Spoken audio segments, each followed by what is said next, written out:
Hi everyone. इस video में हम डिस्कस करेंगे एक्शन कंस्ट्रक्शन इक्विपमेंट का जो Q2 का रिजल्ट रहा है, Q2 FY25 का वो कैसा रहा है। तो Q1 में भी मैंने इसका वीडियो बनाया था और उसमें मैंने एंड सिंस मैं सेकंड टाइम ये वीडियो इस चैनल पे डिस्कस कर रहा हूँ, तो बिजनेस मॉडल में उतना नहीं जाऊँगा, डिटेल में डिस्कस नहीं कर पाऊँगा बिकॉज उसमें बहुत टाइम लग जाता है। And since I already discussed it, उसका मैं डिस्क्रिप्शन में लिंक डाल दूंगा। आपको अगर बिजनेस मॉडल जानना है, क्या बनाती है, किस टाइप का बनाती है, तो आपको वो वीडियो देखनी पड़ेगी। और अगर Q1 में कैसा रिजल्ट रहा था इस कंपनी का वो जानना है तो भी वो वीडियो देखनी पड़ेगी। तो Q2 का रिजल्ट इसका शुरू करते हैं। ओके ओके रहा है। गाइडेंस कंपनी का अभी कोई खास चेंज नहीं हुआ है, लेकिन कंजर्वेटिव साइड में अभी गाइडेंस कंपनी कह रही है कि हम 15% से ग्रो करेंगे। स्टार्टिंग में इन्होंने कहा था 15 से 20%, लेकिन अब ये थोड़ा और कंजर्वेटिव हो गए हैं बिकॉज इनका एक जो सेगमेंट है कंस्ट्रक्शन इक्विपमेंट का वो उतना अच्छा नहीं कर रहा है। तो अगर इसका आपको प्रोडक्ट पोर्टफोलियो देखना भी है तो थोड़ा पॉज करके आप अपनी स्क्रीन पे देख सकते हैं। क्रेन्स में ये क्या क्या बनाती है, pick and carry cranes, lorry loaders, rough terrain cranes, ये आपको दिख रहा है। तो क्रेन्स वाले सेगमेंट में इसका अच्छा मार्केट शेयर है, 60-70%, 60% 60-63% का मार्केट शेयर है इसका पिक एंड कैरी क्रेन्स वगैरह में। और 2% से ये कह रही है कि इस साल के एंड तक हमको और वो बढ़ा देंगे। तो आप इमेजिन करो पूरे इंडिया में जितनी भी पिक एंड कैरी क्रेन्स बिकती हैं उसमें से 60%, 10 में से 6 क्रेन्स एस की हैं। तो वो बहुत अच्छी बात हो जाती है एक कंपनी के लिए जो इतना मार्केट शेयर गेन करके रख रही है। लेकिन ऑन दी अदर हैंड जो कंस्ट्रक्शन इक्विपमेंट है, जो आपको दूसरी वाली लाइन दिख रही है, इसमें इस कंपनी का सिर्फ 1 या 2% मार्केट शेयर है, 2.5% मार्केट शेयर है टू बी एग्जैक्ट। तो वो अच्छी बात नहीं है। काफ़ी टाइम से कंपनी कह रही है कि हमारा जो कंस्ट्रक्शन इक्विपमेंट वाला सेगमेंट है वो अच्छा करेगा, हम ग्रो करेंगे उसमें, लेकिन कर नहीं पा रही है। पिछले बार भी इन्होंने कहा था हम इसको 30% से, हम जो कंस्ट्रक्शन इक्विपमेंट वाला सेगमेंट है इस साल विल डेफिनेटली ग्रो बाई 30%, लेकिन अब आके कह रहा है कि हम 10 से 15% ही ग्रो कर पाएंगे, not more than that. Reason क्या है? रीज़न कंपनी ने बोला ये है कि हमारा जो इलेक्शन इम्पैक्ट आया, इलेक्शन की वजह से Q1 ख़राब रहा था, समझ आता है। लेकिन उस H2 बारिश की वजह से ख़राब रहा है, समझ आता है। लेकिन दूसरा कंपनी एक रीज़न दे रही है कि इलेक्शन का जो इम्पैक्ट रहा था उससे सेंटिमेंट ख़राब हो गए इंफ्रास्ट्रक्चर वगैरह के। तो अभी क्या लग रहा है, मेरा पर्सनल मानना यह है कि जो H1 में स्पेंडिंग हुई वो उतनी ज़्यादा नहीं हुई इंफ्रास्ट्रक्चर में। बजट तो ऑलरेडी तैयार हो गया था जुलाई में, लेकिन H1 में उतनी स्पेंडिंग नहीं हुई। और बहुत सारी रिपोर्ट्स ऐसी आ रही हैं कि H2 में वो काफ़ी जो गवर्नमेंट स्पेंडिंग बची हुई है, क्योंकि 11 लाख करोड़ का उन्होंने निकाला था केपेक्स, उसमें से भी अगर मैं देखूं तो रोड को सिर्फ 2.7 लाख सीआर का मिला है बजट, और रेलवेज़ को 2.52 लाख का मिला है बजट, और दोनों कनेक्टिविटी एंड लॉजिस्टिक्स बढ़ाने के काम आती हैं और वहाँ पे इसका प्रोडक्ट पोर्टफोलियो अच्छे से केटर करता है। तो कंपनी अगेन हमेशा से ही बहुत ही ज़्यादा कंजर्वेटिव साइड में गाइडेंस होकर देती है। अगर ये 15% कहती है तो ये करती 20% से, ये इसका रिकॉर्ड रहा है। और इस बार भी कंपनी कह रही है कि 15%, just to be on the conservative side, हम 15% का गाइडेंस दे रहे हैं ऑफिशियली, लेकिन we can easily go to 20%। और मुझे लगता है कि 18 से 20% ये कंपनी कर लेगी। सबसे अच्छी बात इस कंपनी के लिए ये है कि इसके पास अभी 400 करोड़ का 420 सीआर का डिफेंस का ऑर्डर आने वाला है, नवंबर में ही आ जाएगा। वो ड्राफ्ट वगैरह उसका साइन वगैरह सब कुछ हो चुका है, तो वो अच्छी बात है, काफ़ी जंप मिलेगा और अगले 2-3 साल तक वो एग्जीक्यूट करना है। ठीक है। मटेरियल हैंडलिंग इक्विपमेंट भी आप देख सकते हो पॉज करके, और एग्री इक्विपमेंट भी आप देख सकते हो। तो सबसे पहले मैं इसके सीधे रिजल्ट्स पे आता हूँ, फिर मैं डिस्कस करूँगा अर्निंग्स कॉल में मैनेजमेंट ने क्या बोला है। अभी रिजल्ट से पहले आप क्वार्टरली सेल्स का वॉल्यूम देखो, तो इन्होंने पहले सबके अलग अलग देते थे ये, अभी इन्होंने क्रेन्स, मटेरियल हैंडलिंग और कंस्ट्रक्शन इक्विपमेंट को एक साथ जोड़ दिया है। तो आप देखोगे इनके वॉल्यूम में डिक्लाइन आया है Q1 FY25 और Q2 FY25, मतलब पिछले क्वार्टर में से इस क्वार्टर में आते आते डिक्लाइन आया। अगेन रीजंस वही हैं, जैसे मैंने पिछले वाली वीडियो में ढाबरिया बॉलीवुड में भी बताया था कि बारिश का वजह से वो थी ऐसे सेक्टर में कि बारिश से प्रॉब्लम आएगा।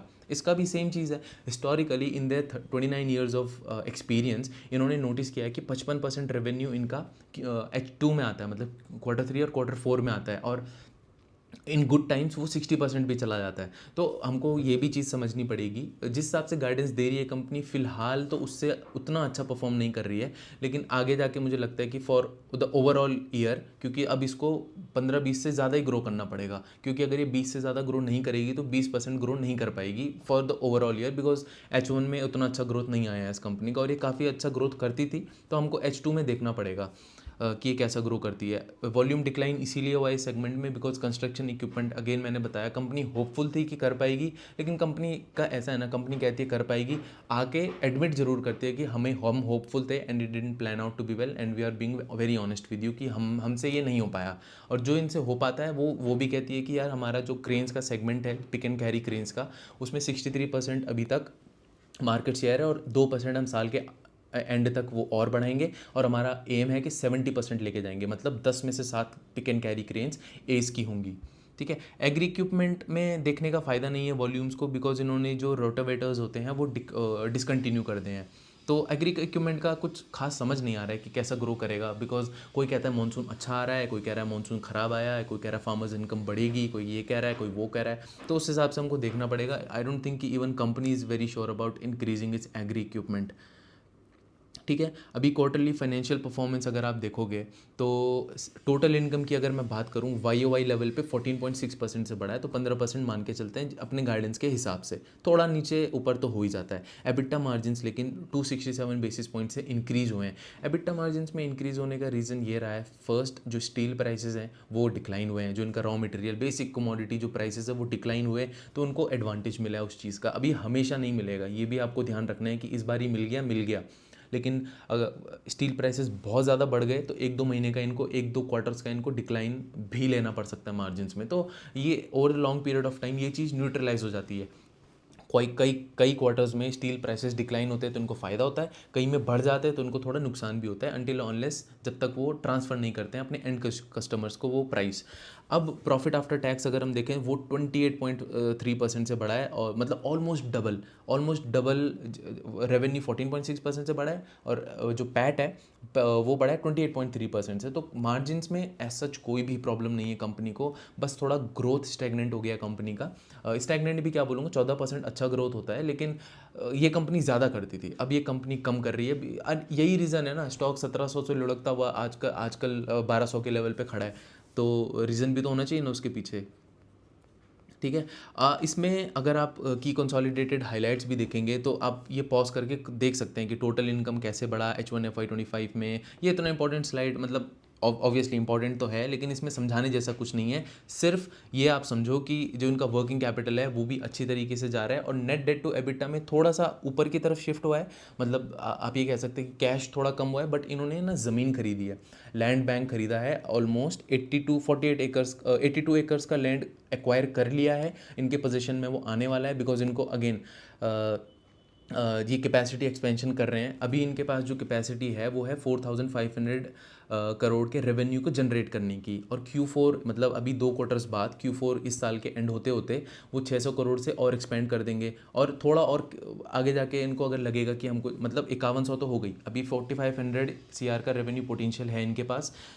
Q4 में आते आते वो 5100 CR का रेवेन्यू पोटेंशियल हो जाएगा, और उसके बाद ये कह रहे हैं अगर हमें ज़रूरत पड़ी तो हम थोड़ा सा केपेक्स करके उसको 600 करोड़ से और रेवेन्यू पोटेंशियल जनरेट कर सकते हैं। तो मतलब वो मतलब आपका 6000 के अराउंड, कम से कम 6100 CR के अराउंड ये पोटेंशियल आ जाएगा इनके पास जनरेट करने का। लेकिन आगे ये कहने की डिमांड बहुत ज़्यादा है हमारी इंडस्ट्री में, और जिस हिसाब से गवर्नमेंट केपेक्स में पैसा खर्च कर रही है और आगे भी खर्च करने का एंटिसिपेशन है, तो हमको डिमांड से मिस आउट नहीं होना है। इसीलिए हम पहले ही लैंड बैंक हमने ख़रीद लिया, जो मैंने बताया आपको 82 एकर्स का, वो इनके पोजीशन में आ भी जाएगा, और अनदर 48 एकर्स का इन्होंने एक गवर्नमेंट के साथ कुछ किया है लैंड वैंड का, कि उनको गवर्नमेंट से इन्होंने लैंड खरीदी है, ताकि ये ना क्या करें, अपने ऑपरेशंस को सेंट्रली लोकेट कर दें, ताकि एक्सपोर्ट से भी दिक्कत ना हो अगर इनको, क्योंकि आगे जाके एक्सपोर्ट में भी बहुत ज़्यादा फोकस करने वाले हैं, और अगर इनको ईस्ट और साउथ इंडिया में भी अपने क्रेन्स को भेजना है, जो कि ये भेजते हैं,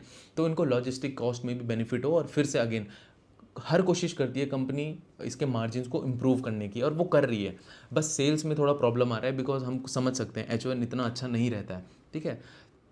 तो ये तो रहा इसका बस देखने लायक कि प्रेजेंटेशन में क्या क्या था। बाकी अब आप देखते हैं कि अभी मैंने इसका अपडेट शेयर किया था, बहुत अच्छा अपडेट था वो, कि इन्होंने कितनी folk lifts, 600-700 folk lift, I am really not sure about the number, एक बार चेक कर लेना, मैंने पोस्ट शेयर भी किया है कम्युनिटी पोस्ट यूट्यूब पे, कि इनका जो नंबर है, इनका जो इससे पहले एक डिफेंस को फोक लिफ्ट्स का ऑर्डर इन्होंने मिला था, ठीक ठाक ऑर्डर था वो, उन्होंने प्राइसिंग नहीं बताई थी, लेकिन नवंबर में इनको 420 करोड़ का ऑर्डर मिलने वाला है मिनिस्ट्री ऑफ डिफेंस से। ठीक है। वो भी हमको देखना है कि ऑब्वियसली वो अच्छा ही चीज़ होगा इनके लिए, और इनका टारगेट भी यही है कि ओवरऑल रेवेन्यू में से 5 से 10% शेयर हमारा डिफेंस से आएगा, तो वो आ भी रहा है, आगे जाके वो भी अच्छा होगा। बाकी करंट कैपेसिटी मैंने बता दिया। गाइडेंस इन्होंने 15% कंजर्वेटिव में आके किया है, वो चीज़ मुझे अच्छी नहीं लगी कि गाइडेंस इन्होंने 15% किया है। मतलब आई वाज एक्सपेक्टिंग कि यार 20% तो ग्रो करेंगे। बोल रहा है मैनेजमेंट कि हम इजीली 20% कर सकते हैं, लेकिन ऑफिशियल गाइडेंस इन्होंने 15 का ही दिया है। एंड बट ठीक है, हमेशा से ही बहुत ही कंजर्वेटिव रहा है मैनेजमेंट, क्योंकि मुझे ऐसा लगता है कि इस मैनेजमेंट को लगता है कि हमने कुछ बोल दिया और हमने नहीं किया तो इमेज ख़राब होता है कंपनी का, and they are very careful about their image. तो इसीलिए शायद इन्होंने 15% का दिया है। जितना मैंने इस कंपनी को ट्रैक किया है पिछले 3-4 सालों से, मेरा एक्सपीरियंस ये रहा है इस कंपनी के साथ। ठीक है। और एग्री सेगमेंट में इनको क्या दिक्कत आई कि पिछले साल तो एग्री सेगमेंट अच्छा ग्रो किया था, वाईओआई में डिक्लाइन आया है। वो इसीलिए आया है क्योंकि इन्होंने अफ्रीकन कंट्रीज़ में अपना एग्री प्रोडक्ट्स जो भी इनके एग्री सेगमेंट में जो भी ये केटर करते हैं, जो मैंने पहली स्लाइड दिखाई थी, तो वहाँ से ट्रैक्टर्स वगैरह, तो ये इन्होंने एक्सपोर्ट करे थे काफ़ी सारे अफ्रीकन कंट्रीज़ को। अब किसको किए थे वो तो इन्होंने क्लैरिफाई नहीं किया, लेकिन इस बारी क्या हुआ आपको सबको पता है कि टेक्सटाइल हो या फिर कोई चाहे वो कंडक्टर्स वाली कंपनी हो, केबल्स वाली कंपनी हो या ऑयल वाली कंपनी हो, कोई भी कंपनी हो, एक्सपोर्ट में दिक्कत है because there is a clear unavailability of containers. तो और फ्रेट प्राइस बहुत ज़्यादा हो गए हैं, तो इनको इस बारी जो है जो एग्री इक्विपमेंट वाले जो एग्री इक्विपमेंट का एक्सपोर्ट ऑर्डर था वो डिफ़र हो गया है Q3 में, because again unavailability due of containers. तो शायद Q3 इनका अच्छा रहने वाला है बिकॉज काफ़ी चीज़ें इनकी डिफ़र हुई हैं Q3 में। सो दूसरा चीज़ क्या इनका Q1 में मैंने बताया था, अगर ऑब्वियसली मैं लिंक डाल दूंगा उसका। Q1 में इन्होंने कहा था कि हम जेवी लॉन्च कर रहे हैं केटो वर्क्स के साथ जो जापान की है। तो उसमें से भी ये दो तरीके के प्रोडक्ट्स बनाएंगे। एक तो केटो एस की टेक्नोलॉजी लेगा, ऑब्वियसली केटो बहुत टेक्नोलॉजी एडवांस्ड है क्रेन्स में, 100 साल से काम कर रहा है वो क्रेन्स में। लेकिन दो तरीके के प्रोडक्ट्स बनाएंगे वो, एक तो इंडियन मार्केट्स के लिए एज सच, जिसमें एस की ही टेक्नोलॉजी लेंगे और उसको रिफाइन करेंगे अपने R&D में। केटो अपने R&D में उसको रिफाइन करेगा जापान में और फिर उसको मैन्युफैक्चर करेंगे इंडियन मार्केट के हिसाब से। बाकी दूसरा, केटो अपनी ही टेक्नोलॉजी से एस के साथ जेवी करके इंटरनेशनल मार्केट्स के लिए ये क्रेन्स वगैरह बनाएगा, क्रॉलर क्रेन्स, क्योंकि ये हाई क्रेन्स बना रहे हैं, truck cranes, crawler cranes and rough terrain cranes, जेवी मिलके ये बना रहे हैं। तो वो इंटरनेशनल मार्केट्स के लिए होंगे, तो two different types of products. और अगर वो इंटरनेशनल मार्केट्स वाला जो केटो अपनी ही टेक्नोलॉजी से बनाएगा, अगर वो इंडियन मार्केट्स में सूटेबल होगा तो एस वो इंडियन मार्केट्स में बेचेगा। तो ये क्लॉज हैं इसके, जो जॉइंट वेंचर एग्रीमेंट है उसके ये सर्टेन क्लॉज हैं। ठीक है। क्रेन्स मैंने बता दिया। अभी मैनेजमेंट कह रहा है कि इंडिया में हमें एक और चीज़ देखने को मिल रही है, और वो हर 5 से 6 साल में मिलती है, कि जो क्रेन्स का टनेज है वो धीरे धीरे बढ़ता है। जैसे आज पहले चलता था 15-16 टनेज का क्रेन्स, 14-15 टनेज का क्रेन्स, तो 5-6 साल बाद, पिछले 5-6 साल तक, अब 5-6 साल बाद एक शिफ्ट आ रहा है कि 20 टनेज क्रेन से नीचे काम नहीं चल रहा है ज़्यादातर। तो क्रेनेज का जो क्रेन्स है उसका टनेज बढ़ रहा है। अब जब क्रेन्स का टनेज बढ़ता है तो आप उसको ज़्यादा हाई प्राइस कर सकते हैं, आप उसमें ज़्यादा मार्जिन कमा सकते हैं। तो फ्यूचर मेरे को इस कंपनी का ठीक लग रहा है, क्योंकि India is a growing country, और जब तक गवर्नमेंट का केपेक्स बनता रहेगा, जैसे 11 लाख करोड़ का इस बार डाला, अगली बार वो और बढ़ा देंगे अगर बढ़ाते हैं, तो अगर इंफ्रास्ट्रक्चर डेवलप हो रहा है, वो जो हमको पता है कि होना ही है, if India has to grow then infrastructure has to be developed. अब जब वो डेवलप होगा तो उसमें केटर करेंगे इसके सारे प्रोडक्ट्स, तो ग्रोथ पोटेंशियल मेरे को ठीक लगता है फॉर द नेक्स्ट 2-3 ईयर्स। ठीक है। बाकी अब इसमें एक और चीज़ आपको समझनी है, बहुत इंपॉर्टेंट चीज़ है। एक ट्रांजिशन चल रहा है इस इंडस्ट्री में। तो एक इनका होता है central motor vehicle rules, CMVR rules ये कहते हैं। उसमें से भी कंस्ट्रक्शन इक्विपमेंट व्हीकल्स के जो सेगमेंट में 1 जनवरी से क्या होने वाला है कि जो BS3 की जो इक्विपमेंट थे वो अब BS5 में कन्वर्ट हो जाएंगे डायरेक्टली, और जो BS4 के थे वो भी BS5 में कन्वर्ट हो जाएंगे जनवरी 1 से। ठीक है। तो इंजन्स जो हैं, जो उनके बेसिकली इंजन्स हैं, तो अब BS3 से जब 1 जनवरी को, जो आने वाला 1 जनवरी है, जो इंजन्स BS3 के थे वो डायरेक्टली BS5 में कन्वर्ट होने हैं, गवर्नमेंट का ऐसा रेगुलेशन है।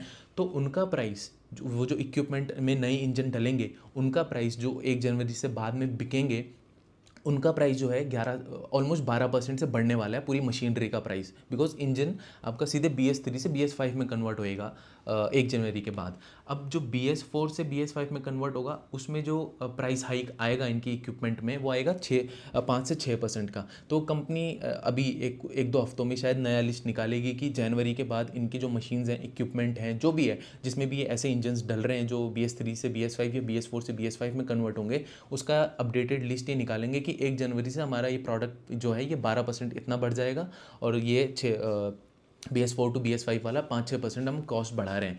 तो इससे कंपनी क्या सोच रही है कि एक्सपेक्ट कर रही है कि जो लेट्स से किसी इनके किसी डिस्ट्रीब्यूटर को, डीलर को, या कोई भी है, OEM है या कोई भी है जिसको एक क्रेन चाहिए लेट्स सपोज, या फिर पिक एंड कैरी क्रेन चाहिए, या पिक एंड एक टावर चाहिए, क्रेन टावर चाहिए, तो अगर उसको फेब में ख़रीदना है या मार्च में ख़रीदना है तो उसको 12% ज़्यादा प्राइस देना पड़ेगा। तो वो अपना ऑर्डर प्रीपोन कर देगी, बोलेगी यार हमको दिसंबर में हमने एडवांस पेमेंट कर दिया या बुक करवा दिया ऑर्डर, और आप वाहन पोर्टल पे जाके रजिस्टर करवा दो तो आपको वो पहले मिल जाएगा। तो कंपनी काफ़ी सारे ऑर्डर्स जो प्रीपोन होने वाले हैं, जिनको लेट्स से जैन में खरीदना है, फेब में खरीदना है, मार्च में खरीदना है, जिनको जुलाई में भी खरीदना है, जून जुलाई तक भी खरीदना है, वो 6 महीने पहले खरीद लेंगे। बिकॉज उनको शायद जून जुलाई तक तो नहीं, लेकिन जिनको मार्च और अप्रैल तक खरीदना है वो क्यों 12% एक्स्ट्रा प्राइस पे करेंगे, जब उन्हें पता है कि फॉर श्योर हमारा 1 जनवरी से 12% बढ़ जाएगा।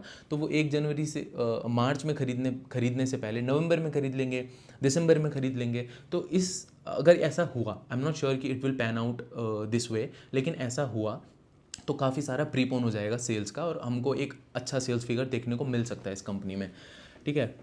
और दूसरी अच्छी चीज़ क्या होगी कि जो कंपनी इंडिया ने क्या किया, इंडियन गवर्नमेंट ने क्या किया, BS5 के जो भी नॉर्म्स थे यूरोपियन मार्केट्स में, जो उनका भी उनके हिसाब से जो थे, उसमें से काफ़ी सारे जो स्ट्रिक्ट गाइडलाइंस थी वो फॉलो कर दी और BS5 में डाल दी, वो भारत स्टेज जो होता है उसमें डाल दी। तो अभी क्या कंपनी कह रही है कि जब हम BS5 वाले इंजन्स में कन्वर्ट कर देंगे सबको और उस हिसाब से प्रोडक्ट बनाएंगे तो वो इतने अच्छे होंगे कि वो यूरोपियन मार्केट्स में भी एक्सपोर्ट करने लायक हो जाएंगे। तो हमको अभी तो इनको दिक्कत होता है कि यूरोपियन मार्केट्स में तो बहुत ही अच्छी टेक्नोलॉजी चलती है, वहाँ पे BS5 नॉर्म्स हैं, और ये BS5 नहीं है, उनको कुछ और कहते हैं, मैं नाम भूल गया हूँ, लेकिन वहाँ पे भी अच्छे नॉर्म्स हैं। तो उनको अभी दिक्कत होती है वहाँ मार्केट्स में भेजने की, क्योंकि चलेगा नहीं प्रोडक्ट। लेकिन जब BS5 नॉर्म्स के स्ट्रिक्ट गाइडलाइंस के अंडर अपने प्रोडक्ट्स को बनाएंगे तो यूरोपियन मार्केट्स में भी ये बहुत अच्छे से अपने प्रोडक्ट्स को भेज सकते हैं। और कंपनी का कहना भी यही है कि हमने पिछले कुछ टाइम से और at least in the next few months हम अपने प्रोडक्ट्स की एस्थेटिक अपील को भी बढ़ा रहे हैं, ताकि हम आगे जाके जो ये डेवलप्ड मार्केट्स हैं, चाहे USA हो, चाहे वो यूरोप हो, यूरोप ज़्यादा स्ट्रिक्ट है इन सब में compare to US and Australia, तो वहाँ पे अपने प्रोडक्ट को एक्सपोर्ट करेंगे, और एक्सपोर्ट में काफ़ी ज़्यादा फोकस करने वाली है कंपनी। तो शायद अगर इस साल कंपनी कह रही है 15%, मेरे को पर्सनली लगता है कि 18 से 20% ये कंपनी ग्रो कर सकती है, और शायद अगला साल तो इससे अच्छा रहेगा। बिकॉज H1 इस साल का ख़राब हो गया, उस वजह से चीज़ें ख़राब हो गई, बिकॉज अगेन वो इलेक्शन का तो इम्पैक्ट, वो फालतू वाला इम्पैक्ट था, वो नहीं होना चाहिए था। मानसून वाला तो अगले साल भी होगा, जो Q2 तो अगले साल भी ख़राब रहेगा, लेकिन Q1 इतना ख़राब नहीं रहेगा जितना इस बार ही रहा। अगेन बिकॉज ऑफ कोई इलेक्शन नहीं है Q1 में, आई सपोज बिहार वगैरह का अगर इलेक्शन ना हो तो लेकिन ठीक है, वो भी तो एक लोकलाइज्ड इवेंट होगा, उससे कोई पूरा देश देश जो हमारा पूरा कंट्री है वो स्टैंड स्टिल पे तो नहीं आएगा, कंस्ट्रक्शन ऐसा रुकेगा तो नहीं, ठीक है। तो ये सब था इस कंपनी के बारे में, जितना इंसाइट पॉसिबल इंसाइट्स में दे सकता था मैंने दिया है। वैल्यूशंस वाइज मुझे ज़्यादा कुछ बोलने को नहीं है, बिकॉज आई थिंक अब ये ठीक ठाक वैल्यूशंस पे चला गया है, बिकॉज कंपनी 15% से कह रही है ग्रो करने को, आपका पीच 40 पे पहुंच गया है। तो आई डोंट नो कि क्या बोलूँ मैं वैल्यूशंस पे, I don't have any comments on it. And ऐसा ज़रूरी भी नहीं होता है ना कि हर चीज़ के ऊपर मेरे को वैल्यूशंस पे कमेंट करना है, नहीं समझ आ रहा मुझे वैल्यूशंस, एक्चुअली नहीं समझ आ रहा है। So instead of saying anything, कुछ भी बोलना है, वो सब काम मैं नहीं करता हूँ, तो मुझे नहीं पता है वैल्यूशंस कैसे हैं। लेकिन हाँ, आपको 30, आई डोंट नो मिलेगा नहीं मिलेगा, it's a very difficult thing to say, लेकिन 30-35 मिलता है तो it can be a good opportunity, और उसमें आप एक्यूमुलेट कर सकते हैं। बेसिकली आपको अगर 1000 के लेवल पे कभी ये मिल जाए इन अ मेजर करेक्शन, तो तब तो शायद मैं भी इसको टॉप अप करूँ। मेरा बाइंग प्राइस बहुत ही, मतलब 3-4 साल से हम आई थिंक पेंडेमिक के बाद ही मैंने इसको होल्ड किया, पेंडेमिक के बाद फॉर श्योर। यूक्रेन वॉर के टाइम पे जब वो हुआ था तो बहुत पूरा मार्केट गिरा था उस टाइम पे, then I started accumulating it. तो मेरा प्राइस तो 200 समथिंग का है, तो मुझे ऑब्वियसली कोई टेंशन नहीं है, तो उस हिसाब से भी आपको देखना है। एंड आई एम वेरी थोड़ा बाइस्ड भी हूँ मैं इस कंपनी को लेकर, बिकॉज बहुत टाइम से फॉलो कर रहा हूँ। कंपनी कहती कम है और ग्रो अच्छा करती है, that's why I am saying. अगर कोई कंपनी कह रही है हम 15% से ग्रो करेंगे, मैं कह रहा हूँ नहीं यार, ये आके 18-20 तो कर ही लेगी, क्योंकि मैनेजमेंट दो चीज़ें कह रहा है, 15 से हम ऑफिशियल ग्रो करेंगे और 20% से हम ईजिली ग्रो कर सकते हैं, but we are not giving that as an official guidance. तो ये सब है इस कंपनी के बारे में। कोई भी कमेंट है, कोई भी दिक्कत है इस कंपनी के बारे में, आप पूछ सकते हो कमेंट सेक्शन में, and I will be very happy to help you guys. So तब तक के लिए, नेक्स्ट वीडियो के लिए मिलेंगे आपसे नेक्स्ट वीडियो में, तब तक के लिए थैंक यू सो मच।